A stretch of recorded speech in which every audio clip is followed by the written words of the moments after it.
Most people think AI is only as useful as the result it spits out, and that is exactly why AI doesn't work for them. There is one single overlooked feature which can ensure that AI works in the real world, and in today's video, we're gonna see what that is and how it works with a real use case.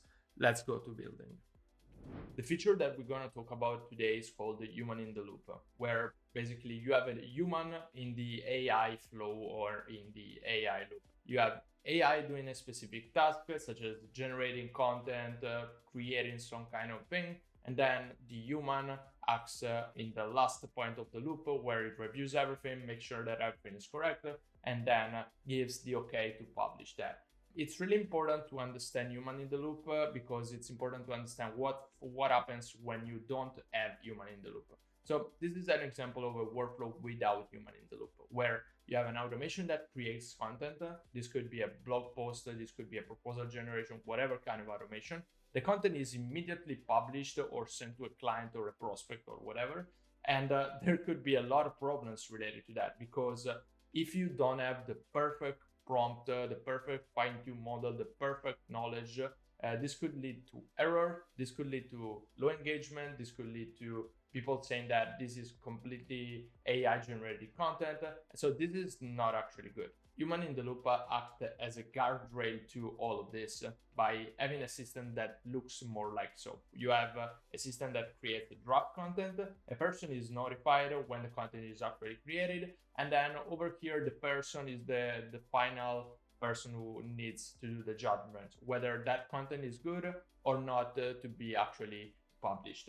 In here, you have the person that says, is the content up to standard? Is it specifically what we want to say? If it's yes, we do the approval. If it's no, the content can be edited manually, and then the person is notified again with the actual modified content.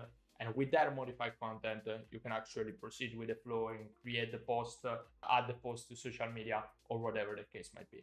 Now, what we're going to do is we're going to see a real example directly within Make. Over here, we have a very, very simplified system of human in the loop. So over here, you have a blog content generation, which is a ChatGPT prompt that is created to create a blog post about the 5 things about gardening and formatting everything into Markdown.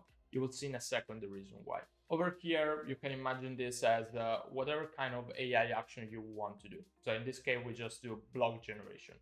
Then we have this new module over here, which is called Human in the Loop, that create a review request. This will be a request that we can send out to either another team member or a client or a prospect or whatever person that might be, where we want them to actually review the content and making sure that everything is correct prior to pressing the OK button.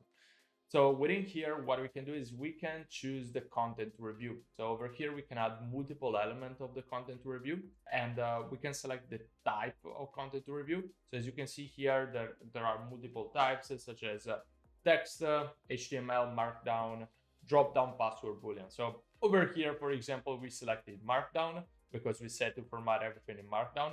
And the content to be reviewed is exactly what is present within ChatGPT and what we added. We can then see whether the content is editable or not. We can give a key to the content, and then finally we can give a label to the content, which will be useful into the way everything is formatted. And then we can add additional elements, but for the moment, let's stick with one single element. The other component at the bottom over here that we can add is adding additional data. So if we want, for example, to add things such as what is the topic that we want to use, or what are other additional components, this could be additional data which is useful when the content is approved or not approved.